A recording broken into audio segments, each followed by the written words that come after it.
engagé le gouvernement à procéder à la transformation, je dirais systématique, des titres d'occupation en titres fonciers. Et comme vous le savez, une loi a été prise en 2011, mais qui n'a pas connu les effets escomptés.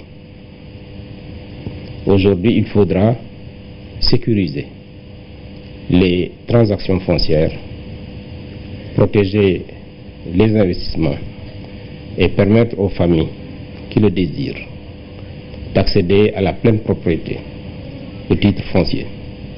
Car le titre foncier, c'est le droit de propriété le plus achevé.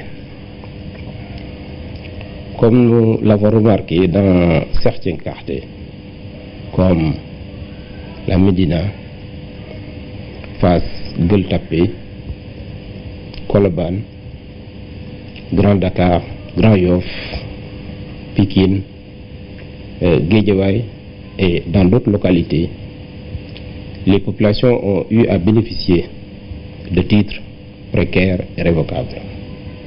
L'importance de cette mesure aujourd'hui, c'est de permettre aux personnes détentrices de ces titres précaires d'accéder à un titre foncier qui devient un droit définitif et inattaquable. L'importance de la mesure pourrait, s'évaluer sous deux angles. Le premier, c'est la gratuité de l'opération. Toutes les personnes, tous les citoyens qui le désirent peuvent aujourd'hui bénéficier d'un titre foncier sans bourse déliée. Deuxièmement, le chef de l'État a instruit le gouvernement de simplifier la procédure et d'accélérer l'opération. Des mesures opérationnelles vont accompagner justement cette mesure prise en Conseil des ministres, mentionne le ministre du Budget qui parle du caractère révolutionnaire de cette décision. Nous reviendrons sur les contours justement de cette mesure avec le ministre du Budget au cours de cette édition. Cadre de vie, embellissement des villes, le ministre du Renouveau urbain dans Dakar et sa banlieue, Diène Farba Sarr, a constaté les aménagements réalisés sur plusieurs espaces, à Pikine, Guédiawaye, à la Patte d'Oie ou à la Sicap Liberté. Le décor change et prend de la couleur petit à petit. Ousmane Doye. Le Sénégal est une vitrine de la démocratie en Afrique de l'Ouest. Le Sénégal où tout un chacun doit se sentir à l'aise avec un cadre de vie décent. Le ministère chargé du renouveau urbain et du cadre de vie suit le plan Sénégal émergent et met les collectivités locales sur les rampes de l'émergence. C'est l'ambition principale du président de la République et du gouvernement, avec à sa tête le Premier ministre Boun Abdallah Dionne, mais aussi avec le ministre du cadre de vie, de l'urbanisme, qui est en train de faire un excellent travail. Je pense que nous tous Sénégalais, nous avons vu ce qui a commencé déjà à être fait à la place de l'obélisque, au niveau de la Patte d'Oie, ici à l'entrée de Pikine, à Guédiawaye, un peu partout on est en train de créer les conditions d'embellissement de nos villes. Les conditions aussi d'amélioration du cadre de vie des populations. Au nom des populations, Monsieur le ministre, je voudrais vous remercier pour l'initiative que vous avez de reverdir un peu nos ronds-points, de leur donner âme, de leur donner un sens civique. Et toutes les populations, tous les usagers, tous les gens qui ont un amour de bon vivre, à entretenir cet espace, à en faire un bon usage, vraiment à implémenter les valeurs civiques propres au Sénégal. C'est un cadeau de fin d'année pour les populations de Mermoz-Sacré-Cœur et les populations des Libertés. Et je pense que je peux parler sous le nom de mon collègue, n'est-ce pas, le maire Santi Agne. Je suis sûr qu'il devrait peut-être nous rejoindre, n'est-ce pas, pour visiter, n'est-ce pas, ce bijou, n'est-ce pas, qui sera au grand bénéfice des populations. Après Pikine, c'est Guédiawaye, une autre banlieue dakaroise, de recevoir la délégation du ministre Diène Farba Sarr en tournée sur la banlieue pour constater l'état de suivi des travaux pour changer le décor de la banlieue dakaroise. L'initiative est née sous l'initiative du président de la République, donc impulsée par le ministre à travers notre direction. Ça, on l'a fait ici à Guédiawaye. Il y a 50 jeunes de Guédiawaye qui sont là tous les jours, qui s'activent. La production des pavés, ce sont les jeunes de Guédiawaye, et la pose, ce sont les jeunes de Guédiawaye. Donc ça, on l'a fait. Nous, ici à Guédiawaye, c'est pro-humain. Les populations à la base se félicitent de l'initiative du président de la République à travers le ministère du Renouveau urbain. Diène Farba Sarr va les rassurer et leur dire que d'autres perspectives sont en vue pour faire de chaque banlieue un lieu où il fait bon vivre. L'idée que le président de la République a vraiment pour le Sénégal, parce que les projets ne s'arrêtent pas simplement à Dakar, mais c'est dans toutes les régions, dans toutes les villes du Sénégal. Là où nous sommes, vous savez, c'était à l'époque des milieux non fréquentables, parce que c'était une bauge de délinquants, pour vous dire que le cadre de vie est fondamental. Parce que sans cadre de vie, il n'y a pas d'épanouissement. Et s'il n'y a pas d'épanouissement, il n'y a pas de progrès. Tout est lié et donc l'émergence aussi est liée au cadre de vie. Ce que le président de la République a compris vraiment pour mettre en place tout un système. Et vous avez vu que le cadre de vie, ce n'est pas le cadre de vie simplement, mais ça entraîne une grande utilisation de main-d'œuvre. Et vous avez vu que les jeunes qui travaillent à Guédiawaye, au nombre de 50, vous avez vu les chefs de quartier, ceux qui l'ont dit, ils sont très satisfaits du président de la République. Juste après la banlieue dakaroise, cap sur le parc paysager de Cambérène. Ici, l'économie circulaire est plus qu'une réalité. Pour boucler la boucle, la tournée du ministre Diène Farba Sarr s'achève ici à Yoff. Il faut poser la première pierre et annoncer des lendemains meilleurs pour les populations de Yoff qui tous sont d'accord pour cet acquis du plan Sénégal émergent. En visite à Matam, le ministre de la Pêche et de l'Économie maritime a annoncé la réalisation prochaine de grandes fermes piscicoles à Canel et Djamel.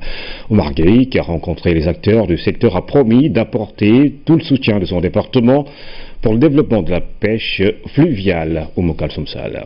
Gidik mu bokk ci arrondissement bu Kër Momar Sarr mooy bërëb bu. Ce n'est pas le bon reportage, nous y reviendrons dans un instant. Nous parlons justement de cette visite du ministre de la Pêche et de l'Économie maritime dans le nord du pays. À présent, de nouvelles infrastructures en vue dans les régions de Sédhiou et Ziguinchor. 6,5 milliards, c'est la somme dégagée par l'Agence française de développement pour la construction de 20 collèges et de 8 écoles élémentaires. Cela devra améliorer la qualité des enseignements-apprentissages dans cette partie du Sénégal. Pape Kolingom. Ces abris provisoires font partie du décor de la carte scolaire dans les régions sud du pays. Mais bientôt, ils vont disparaître des dispositifs infrastructurels. En effet, le gouvernement du Sénégal, avec l'appui de l'Agence française de développement, exécute un important projet de construction et d'équipement de collèges et d'écoles élémentaires dans les académies de Sédhiou et de Ziguinchor. Ce projet intervient dans les régions sud de Ziguinchor et de Sédhiou. Il devrait permettre, entre autres, de construire 22 collèges et 8 écoles élémentaires complètes pour résorber des abris provisoires. Il se compose de 3 volets. Il y a un volet construction d'infrastructures, construction donc de ces collèges et de ces écoles élémentaires dont j'ai parlé. Un volet amélioration de la qualité des enseignements-apprentissages en intervenant notamment sur les aspects pédagogiques et de formation des enseignants. En plus de ces infrastructures, le projet d'amélioration de la qualité de l'éducation de base en Casamance PAEBCA vise également à améliorer les enseignements-apprentissages et à impliquer davantage la communauté dans la gestion de l'école. Le 3e volet concerne la mobilisation sociale qui a été confiée à une ONG, l'ONG Aide et Action, qui est chargée donc de faire tout le plaidoyer, tout l'encadrement au niveau des communautés pour que les communautés se sentent concernées par le projet. En lien avec les collectivités locales, donc, nous avons amorcé un travail de diagnostic pour voir un peu quelles sont les causes d'une non plus grande implication des acteurs communautaires dans l'école.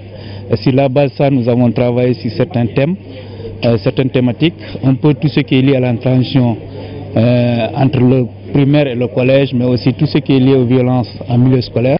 Cette première réunion du Comité national d'orientation du PAEBCA a été clôturée par la remise de matériel technique et pédagogique. Il s'agit d'une centaine d'ordinateurs, de tablettes, de photocopieuses, de vidéoprojecteurs et d'autres outils nécessaires à un apprentissage innovant. Les familles retirées des rues de Dakar viennent d'être enrôlées dans le programme Bourse de sécurité familiale. L'opération est pilotée par le ministère de la Femme, de la Famille et de la Petite Enfance avec la collaboration de la Délégation générale à la protection et à la solidarité. Pour appuyer l'initiative, la CEDEAO a remis 2 bus de transport au gouvernement à Bassawa. C'est une soixantaine de familles qui sont désormais enrôlées dans le programme de bourse de sécurité familiale, un vœu cher au président Macky Sall, mis en œuvre par le ministère de la Femme, de la Famille et de l'Enfance et la Délégation générale à la solidarité nationale et à la protection sociale. Ces entités étatiques soutiennent les familles vulnérables dans le cadre du programme de retrait des enfants de la rue. C'est pour moi l'occasion de remercier et féliciter très chaleureusement la déléguée à la protection sociale et à la solidarité nationale qui, en application des directives de M. le Président de la République, son Excellence Macky Sall, a mis à contribution toute son équipe pour diligenter dans les délais records cette procédure d'enrôlement et d'attribution des bourses. Ainsi, grâce à cette nouvelle orientation stratégique dans le plan de retrait des enfants de la rue, le Président de la République réaffirme son ambition de bâtir une société solidaire basée sur la lutte contre les inégalités et surtout la promotion et l'équité dans l'accès aux services sociaux de base. Pour consolider cette approche, il a été conçu un projet d'appui au retrait et réinsertion des enfants de la rue dénommé Ar Khalid, dont la phase pilote, qui doit être développée dans la région de Dakar, se chiffre à 2 692 179 000 francs CFA. Le programme de retrait des enfants prend une nouvelle tournure et s'oriente vers la communication et l'appui des communautés. La communauté sous-régionale adhère au projet du Sénégal avec la CEDEAO qui a mis à la disposition du ministère de la Femme ses moyens de transport. Nous avons identifié et retiré au 8 février 2017 un nombre de 1374 enfants composés de 580 Sénégalais, 355 Bissau-Guinéens, 13 Guinéens, 25 Gambiens et 22 Maliens. Le nombre de mamans accompagnantes est chiffré à 173. Je voudrais à cette occasion solennelle remercier tous ensemble les acteurs étatiques et non étatiques, la société civile et le secteur privé pour leur engagement militant qui traduit la forte volonté de notre société à bâtir un environnement protecteur pour nos enfants. Je joins à ces remerciements la CEDEAO à travers sa direction alerte précoce qui nous permet aujourd'hui d'acquérir 2 minibus qui rendent opérationnelle l'unité mobile de protection des enfants logée à la direction des droits de la protection de l'enfance et des groupes vulnérables. L'occasion a été saisie pour faire le point sur le programme et son élargissement dans les autres régions du Sénégal. Et pour relever ces défis, les ministères sectoriels doivent s'impliquer davantage dans le projet social, dira Maria Massar, visiblement satisfaite du travail accompli jusqu'ici par les services de l'État. Les procédures liées au processus de transformation des titres d'occupation en titres fonciers seront gratuites. Révélation du ministre du Budget, Birima Magara, qui nous parle dans cet entretien accordé à la RTS au champ d'application de cette mesure prise ce mercredi en Conseil des ministres. Le champ d'application de cette mesure, c'est tous les permis d'occuper, les autorisations d'occuper et les titres qui ont été délivrés dans la période de 1926 à 1972. Les titres d'occupation dans les lotissements réguliers délivrés par les autorités administratives compétentes. Et comme je l'ai dit tout à l'heure, ces types de titres sont souvent rencontrés au niveau des quartiers, comme la Médina, comme Grand Dakar, comme Gueule Tapée, comme Fass, Colobane et Grand Yoff. C'est des titres également qui ont été délivrés durant, disons, avant les indépendances à Pikine, parce que comme il faut le rappeler, Pikine a été fondée à partir de 1952 et cette zone avait fait l'objet de lotissements réguliers pour lesquels des permis d'occuper ont été concédés.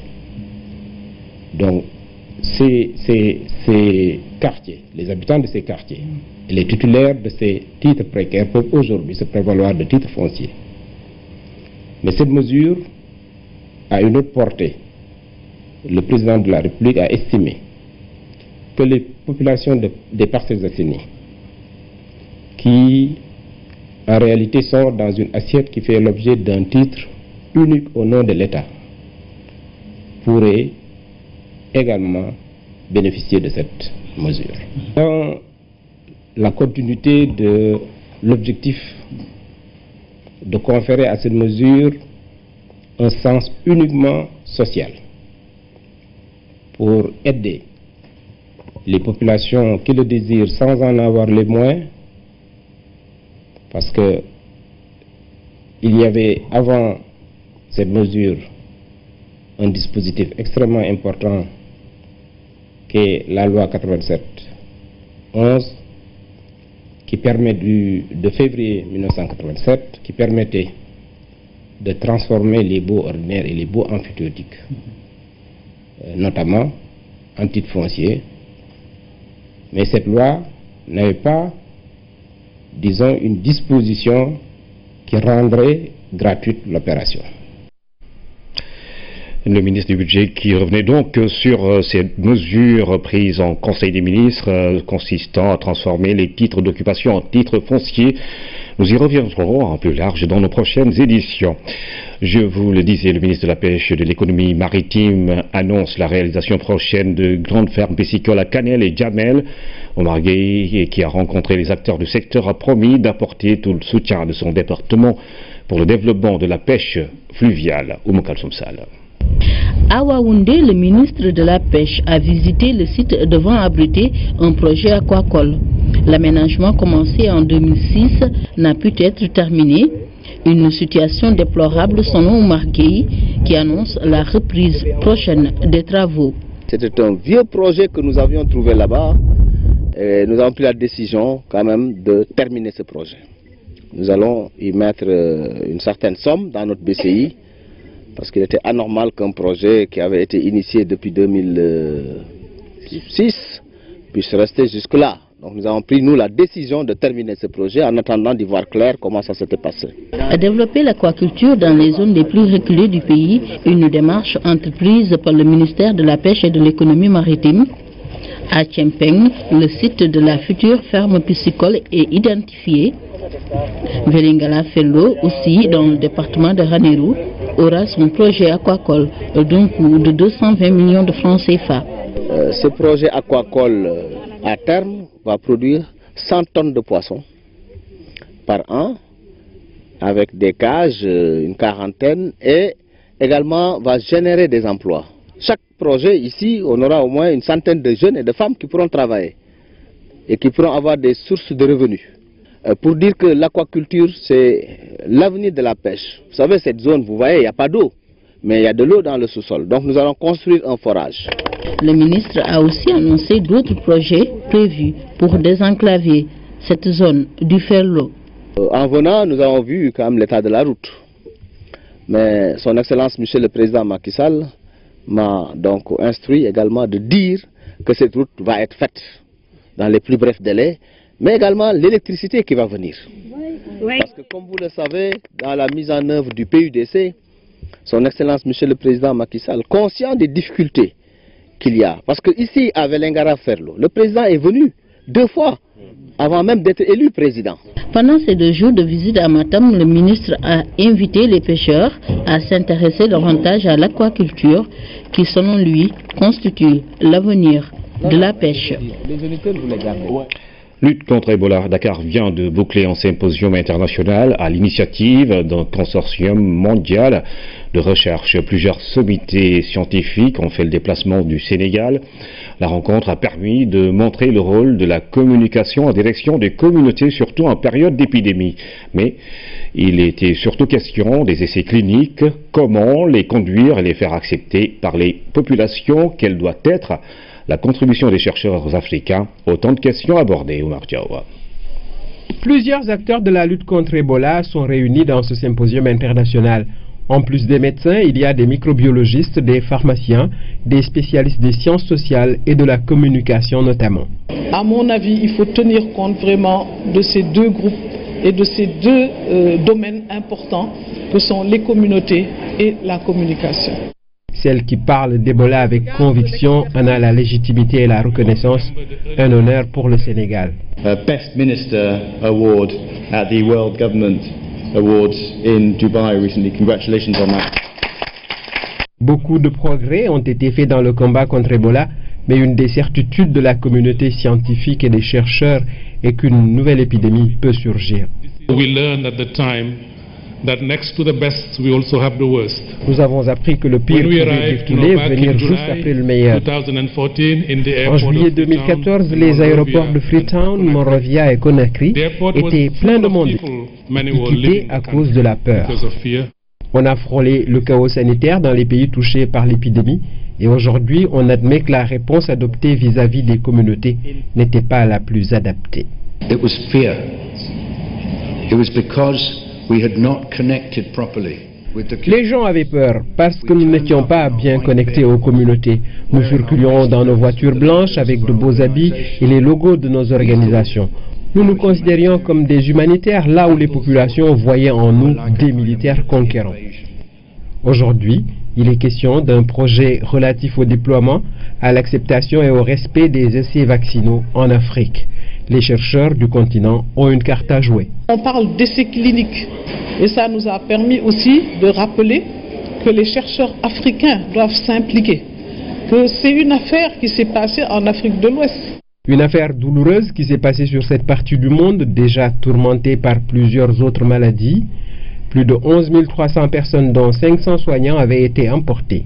Si au plan vaccinal, l'efficacité et l'innocuité sont à rechercher, il faut avant tout gagner la confiance des communautés. La bioéthique, tout en respectant les diversités culturelles, doit reposer sur l'universalité.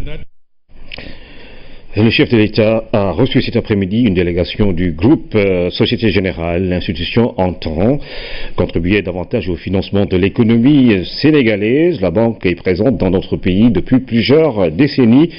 L'engagement du groupe est conforté par les performances économiques que le directeur général apprécie favorablement. Frédéric Oudéa au micro de Omar Nyinga. Au cours de cet entretien très fructueux, j'ai eu l'occasion de rappeler au président de la République l'engagement de la Société Générale, le groupe Société Générale, dans le financement de l'économie du Sénégal à travers sa filiale SGBS. Je fais cette visite pour justement valider le plan de développement de notre banque pour les prochaines années. C'est une banque qui est, vous le savez, une banque très importante, leader sur ses marchés, mais qui a beaucoup d'ambition pour accompagner le financement de l'économie, à la fois dans des grands projets, nous avons évoqué des grands projets d'infrastructure, mais bien sûr aussi dans le financement des entreprises, des PME et des particuliers, par exemple en matière de logement.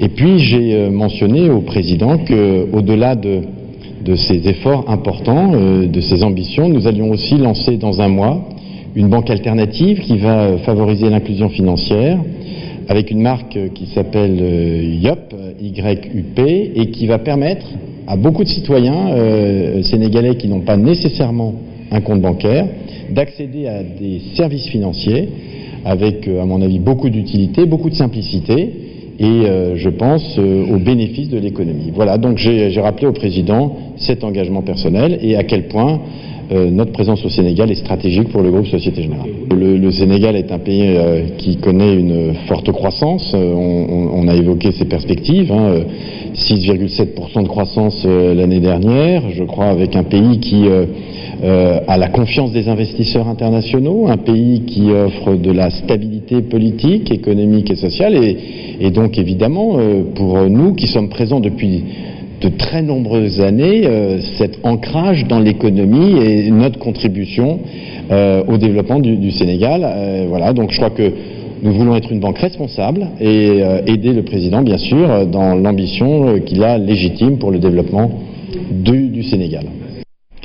Les entreprises nationales sont les premières bénéficiaires du plan Sénégal émergent, conviction de Serine Boup, membre du secteur privé national, invité de l'émission Le Point, le président de l'Union nationale des chambres de commerce et d'industrie du Sénégal, salue les efforts en faveur du renforcement du secteur privé national. Le voici. Extraordinaire, on félicite bien le président de la République, féliciter le gouvernement parce que vous savez que le Sénégal a hérité un taux de croissance faible entre 2011 et 2010-2011. Bon, on parle de l'augmentation des cours de pétrole, mais le plus important, c'est qu'aujourd'hui, on sent qu'il y a un taux de croissance qui augmente de jour au jour. Aujourd'hui, qu'est-ce qu'on doit faire? On doit se glorifier en disant que oui, on est à 6%, ou bien on doit dire que, attention, on doit aller au-delà de ça, parce que tous les pays qui sont développés aujourd'hui, Chine et les autres, ils sont allés même en 2 chiffres. Mais quand même, c'est quelque chose à encourager. Avec le programme Sénégal émergent, on voit des choses, on voit des investissements, on voit beaucoup de choses qui se passent. Maintenant, le problème, uniquement ce qu'on dit, c'est que le secteur privé de dire, est-ce que ce taux de croissance reste à l'intérieur du pays? Oui, le point sur le rôle et la place du secteur privé dans le plan Sénégal émergent à la veille de la revue annuelle conjointe sur le suivi de la mise en œuvre du PSE à suivre après cette édition. Pour plus d'efficacité dans la lutte contre la coupe de bois illicite, les agents des eaux et forêts de Ziguinchor accordent leur violon avec les différents exploitants. Le contenu de l'arrêté 1408 du ministère de l'Environnement et du Développement durable sur la campagne d'exploitation forestière 2016-2017 a fait l'objet d'échanges afin d'éviter l'exploitation abusive. La rencontre a servi également de tremplin pour revenir sur la mesure prise par l'État sur le bois de Vène. Canton Gay. L'exploitation abusive des forêts n'est pas sans conséquence sur notre environnement, des conséquences que l'État veut réduire ou même éviter. Pour ce faire, chaque année, le ministère de l'Environnement et du Développement durable sort un arrêté pour réglementer la campagne d'exploitation forestière. Pour plus de compréhension, les agents des eaux et forêts de la région partagent avec les acteurs le contenu de cet arrêté. Pour donc échanger, donc leur expliquer les zones ouvertes, les zones fermées, les modalités même, les modalités pratiques d'exercer donc leur métier. Parce que les artisans, vous savez, comme les menuisiers affiliés, utilisent le bois. Et là, ils doivent savoir quand est-ce qu'ils doivent exploiter, quand est-ce qu'ils ne doivent pas exploiter. Entre agents des eaux et forêts et exploitants forestiers, les problèmes ne manquent pas. Ces derniers ne maîtrisent pas les lois qui régissent leur secteur. Beaucoup d'exploitants ne comprennent pas ni éclaircir mieux aux agents des artisans, parce que vraiment c'est un peu difficile. Une difficulté qui est surtout notée avec l'incompréhension des exploitants concernant l'interdiction d'exploiter le bois de Vannes, une mesure prise par les autorités. Il fallait au préalable avertir, au moins l'année prochaine. Attention, l'année prochaine, ce bois-là sera extirpé de l'arrêté ou du quota. Mais de manière brutale comme ça, on nous surprend pour nous dire que cette année, personne ne touchera le vin. Une manière de régler le problème, il faut s'asseoir et discuter avec les acteurs. Premier acteur concerné par la coupe illicite de bois, les impliqués dans la lutte pourra réduire considérablement ce phénomène. Les artisans, menuisiers, sculpteurs, piroguiers sont sensibilisés sur les lois, mais aussi sur la réglementation pour conserver les forêts de la Verte Casamance. Anniversaire de la naissance du fondateur du scoutisme ce 22 février. L'événement coïncide avec les 80 ans du scoutisme au Sénégal et les 110 ans du scoutisme international. Une occasion pour parler de ce mouvement très actif au Sénégal, basé sur les principes d'engagement et de bénévolat. L'organisation est une véritable école de la vie pour ses membres. Fanta Badji. Éclaireur toujours prêt à servir. Éclaireur du Sénégal, toujours tout droit. Ils ont fait le serment d'être toujours prêts à servir l'humanité avec une détermination et un engagement sans faille. Au Sénégal, comme partout ailleurs, ils sont reconnaissables à travers leur uniforme assorti de foulards, expression de la fraternité universelle. Le scoutisme, il faut le rappeler, est un mouvement d'éducation de jeunes et notre mission principale est de contribuer à leur éducation pour en faire des citoyens formés, responsables, engagés, qui contribuent au développement de leur pays. Ces valeurs, éclaireurs et scouts le doivent à cet homme, Lord Baden-Powell, officier anglais. Foster the spirit of brotherhood throughout the world. Il a fondé le mouvement en 1907, mais au Sénégal, le scoutisme est arrivé en 1937 et son avènement a beaucoup contribué à l'éducation de milliers de personnes. On a à notre actif beaucoup de réalisations à travers des grands chantiers de développement communautaire, dans le domaine de l'environnement, dans le domaine de la santé, dans le domaine de la sécurité routière. Tout cela en tout cas pour contribuer au développement de notre cité. De sa création à aujourd'hui, les besoins et les aspirations ont évolué, mais le dynamisme du mouvement est encore là, entretenu par les valeurs de respect, de partage et de dépassement de soi incarnées par ces éclaireurs. Au Sénégal, ils sont environ 10 000 répartis à travers tout le pays. Leur siège national est à Rufisque, ici à la Maison des éclaireurs qui profite aussi bien aux membres qu'à la communauté tout entière. Ça a servi effectivement de garderie, ça a servi d'imprimerie, ça a servi aussi pour un lieu de formation pour les femmes, pour les jeunes. On a accueilli dans cette maison des sinistrés, on a accueilli dans cette maison des réfugiés de la Mauritanie, on a accueilli dans cette maison des réfugiés rwandais. Le scoutisme, une véritable école de la vie, qu'illustre à souhait cet insigne, représentation de la fleur de lys qui symbolise la pureté et la paix. Cette paix que les éclaireurs et scouts cherchent à répandre à travers le monde pour le bien-être de tous. Le scoutisme qui célèbre ses 80 ans au Sénégal au moment où les Soninké revisitent leur patrimoine linguistique, une communauté minoritaire mais très solidaire. Ils s'investissent pour la promotion de leur langue, de leurs valeurs culturelles et du développement de leurs différentes localités. À l'occasion de la journée de la célébration de la langue maternelle, notre reporter Tchorodien est allé à la rencontre de la famille Sougou, c'est à Tambacounda. Pour Marnama Sougou et sa maman, la langue maternelle doit se transmettre de génération en génération. Dans la communauté soninké, ce legs est plus que sacré. Si tu laisses ta langue maternelle pour parler une autre langue, tes enfants vont aussi s'exprimer dans cette langue et laisser leur propre langue maternelle. À l'époque, mon mari était affecté en Côte d'Ivoire, mais j'obligeais mes enfants à s'exprimer en soninké.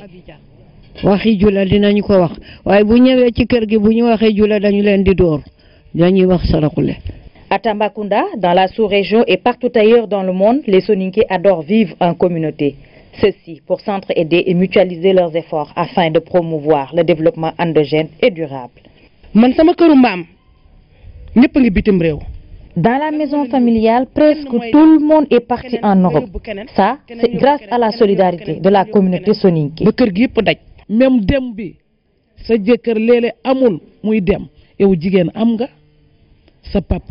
un couple, si le mari ne travaille pas, la femme peut demander une aide à son père ou bien elle-même vendre ses bijoux pour payer le billet d'avion de son mari.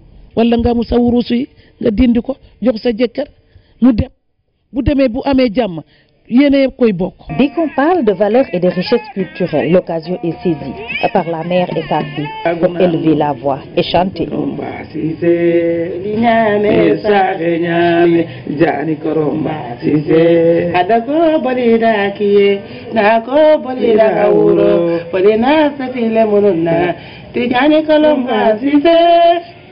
Mon frère a épousé une blanche, mais lors de la cérémonie, on a chanté, on a dansé, elle aussi, et même les membres de sa famille. À Tambacounda, la promotion de la diversité linguistique est plus qu'une réalité, car la majeure partie de la population parle 2 à 3 langues, plus celle maternelle.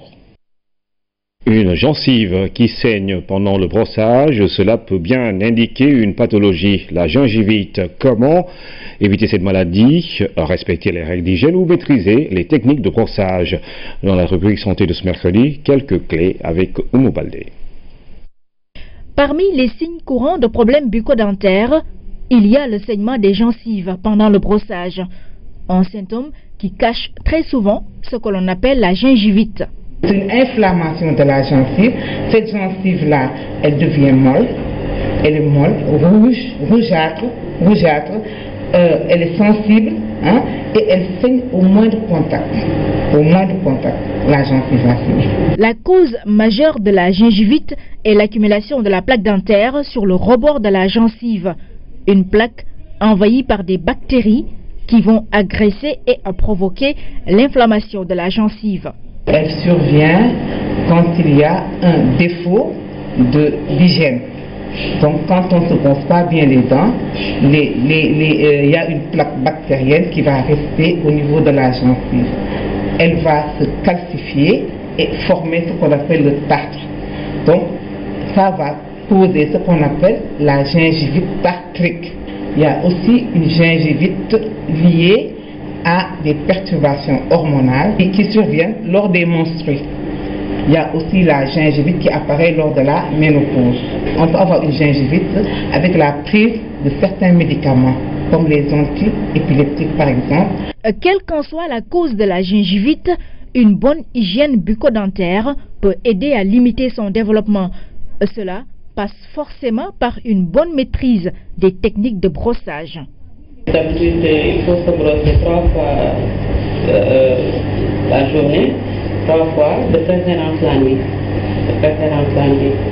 Toujours commencer du rouge vers le blanc, de la gencive vers la dent. Faire un geste rotatif. De préférence choisir une brosse bien souple, une part bien fluorée. Et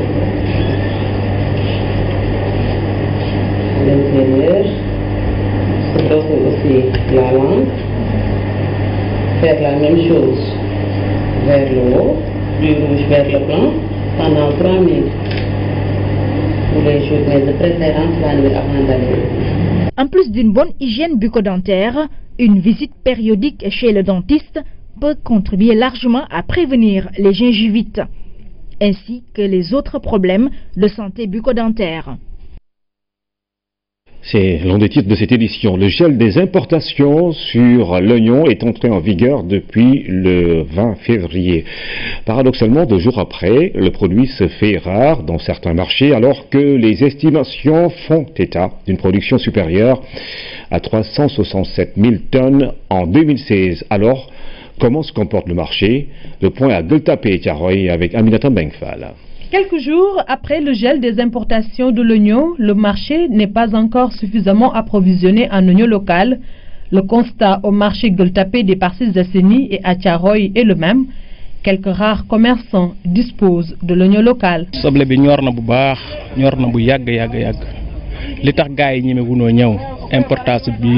L'oignon est mûr depuis longtemps. Les commerçants ne veulent pas prendre le risque d'amener l'oignon local sur le marché. Les stocks d'oignons importés que nous avons actuellement peuvent aller au-delà de 2 à 3 mois.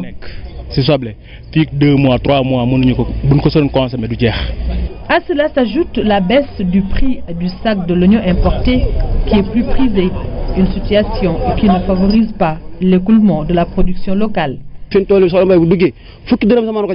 Le kilogramme d'oignon local ne peut pas coûter plus de 50 francs. L'oignon importé coûte entre 4 000 et 5 000 francs le sac. et c'est plus prisé. Cheikh Gueye est pour le moment le seul commerçant qui dispose d'oignons locaux au marché Gueule Tapée. Pourtant, il a du mal à écouler les quelques sacs disponibles. J'ai actuellement 40 tonnes d'oignons locaux, mais je n'arrive pas à les vendre. C'est difficile, et pour le commerçant, et pour les producteurs. Si pour certains, cette situation est due au retard noté dans le gel des importations de l'oignon, d'autres estiment que la vente tourne depuis quelque temps au ralenti. Ça fait deux. Parce que au niveau de Thiaroye, ñu tok 3 jours yo xamanteni soble manam conteneur wacc. Il y a quelque temps au marché Thiaroye, on pouvait écouler un conteneur d'oignons importé en 3 jours. Mais ce n'est plus le cas. À cela s'ajoute le Mali qui ne vient presque plus s'approvisionner en oignons au Sénégal.